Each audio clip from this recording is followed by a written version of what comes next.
Welcome back to the Morning Lap from Ring the Post. I'm your host, Aiden Morgan. Let's get right into it. Sunday's going to be the off day just because it's a down day. But every other day we're going to have a podcast, video cast. Everything's going to go up. But let's get right into it. So we had two games last night on the Sunday slate. We had the Toronto Maple Leafs versus the Washington Capitals.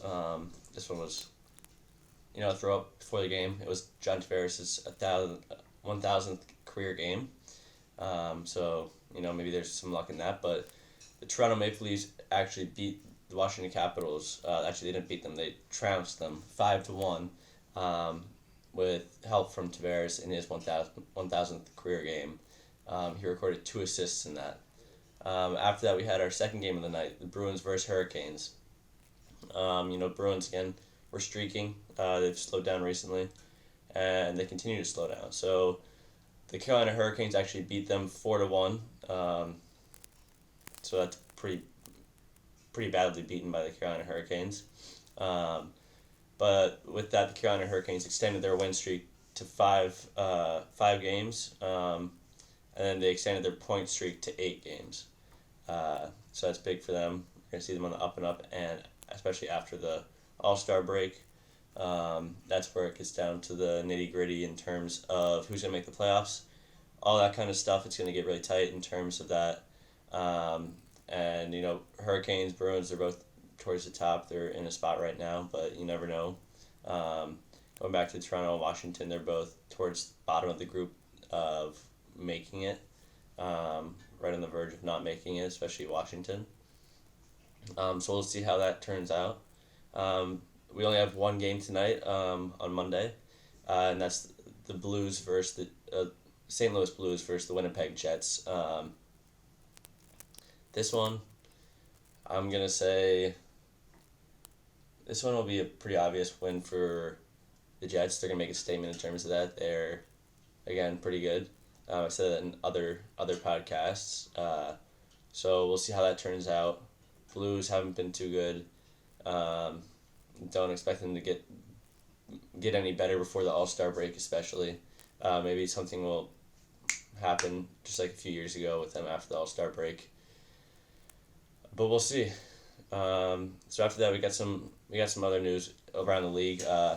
We actually had on Saturday night's game between the Edmonton Oilers and the Chicago Blackhawks. We had the Edmonton Oilers use an emergency backup goalie for the last 2 minutes in Saturday's game against the Blackhawks, and that was mainly pushed by the players themselves, especially Connor McDavid, to get the backup goalie into the game. There he is with the Golden Bears, Pats,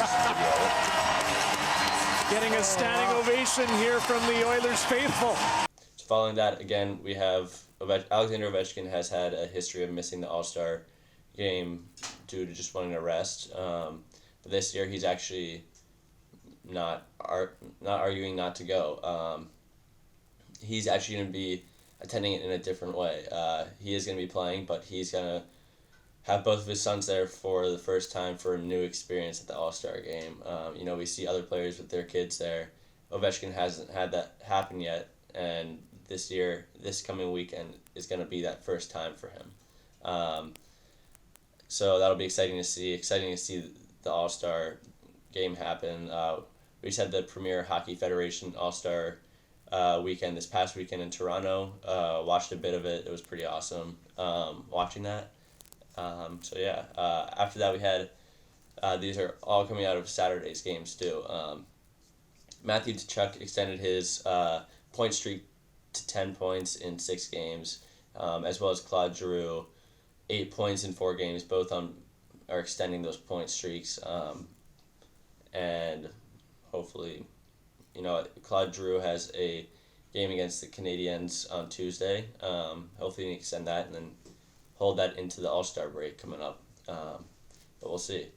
After that, we had Connor McDavid. He McJesus himself. Obvious Hart Trophy lock. And what it's looking like now is an obvious Rocket Richard Trophy lock. Mark my words on that last one. It's pretty obvious. Anybody else would say that. He's at 92 points in 50 games going into the All-Star break. They don't have a game until after the All-Star break, so they have a pretty big break. And he still has 32 games left on the season. He has 41 goals, 51 assists. He's going to have a career season for himself and the league. It's going to be historic. And we have him projected to hit 151 points by the end of the season. Definitely could still go up, could go down. But 92 points in 50 games, that's what past few seasons, that's what we've seen some of the best players reach by the end of the season, not just past mid-season. So we'll see how this turns out. It'll be historic.